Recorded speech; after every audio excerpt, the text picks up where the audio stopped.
Protect and Survive. Mm-hmm. I like this actually because I like them all, but what I liked about this one is, in a way, it just kind of reminded me a bit. I've written down old school Mechanical Cabaret. I think probably because it's simply because it's one of the more up-tempo tracks. Yeah. And that kind of harks back to, and I'm thinking back to the very early days, like the first 2 albums. I used to do things a lot more up-tempo, I suppose.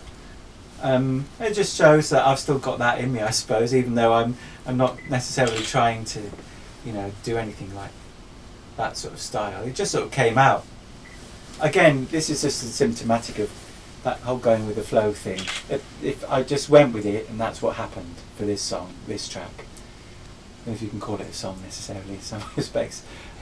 It's mainly a load of noise made on an old EMS Synthia, which I used to borrow from my friend Mike Hall, who was Erasure's sound tech for many years, 17 years, and he got it as a present from Vince Clarke, and he lent it to me for about 5 years, and I loved that thing, but in the end I sold it for him because he wanted to buy a canal barge. Shows you how much they're worth, doesn't it? Yeah, brilliant synth, and I've got loads of recordings of me using it, just sort of improvising on it.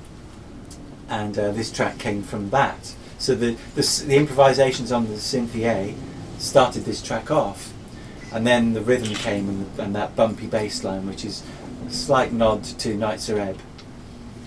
I did have EBM in my notes. Yeah, more Nights Are Ebb than Front 242 probably, but yeah, very much that sort of late 80s sort of take on that sort of music.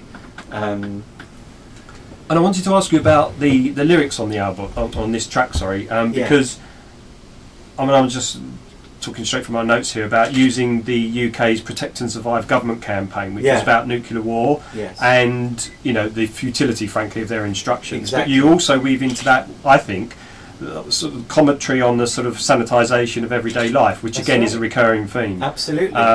Which is really clever, and the lyrics are really witty as well, about the kind of the deadening of emotions. And the intellect almost to just get through everyday shit. So you kind of be transferring the title and reappropriating it for another purpose. That's exactly what's going on. We mollycoddle our people and our ways of life to the point of almost numbness. There's almost no life in the life. We try and protect everyone or ourselves or our families from danger and harm and excess and the possible pitfalls and so on of life, and in the process we really cut ourselves off from experience as a result. And also you can't protect yourselves from everything. Whatever you do, we're all going to die. Whatever you do, we're still going to get hurt. So maybe spend a bit less time trying not to, and a bit more time making the most of what you have. How easily did this track come together? Because it's a very clever song in many respects, and particularly the lyrical thing. But the music and so on is quite a standout track on the album. And I wondered if it was kind of very easy to put together, or whether it was kind of more designed and engineered, because it does stand out in that respect. Do you know what? This is a good example of a track that is very designed and engineered, but it was a painful process to get to that point. Really? It went through so many different versions. It was more songy in a way to start. After the initial noise experiments on the Synthia, and I put the rhythms in, the bass line, then I was trying to make it more of a song, and it just wasn't working, and I nearly binned it. And in the end I got Steve to add a load of parts to it, and it made me chuck a load of my parts out, and we made it more straight up, more straightforward, and more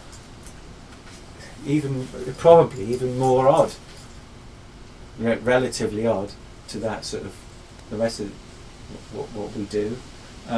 Especially the weird vocals, which a lot of the backing vocals are Steve doing stuff through various effects units, and it sounds really good. And it's very influenced by the normal Warm Leatherette TVOD and Hawkwind, that kind of noise-scape but with kind of dry English sounding vocals going through it, you know. Yeah, I like it actually. I've come to like it, even though I actually hated it for a while.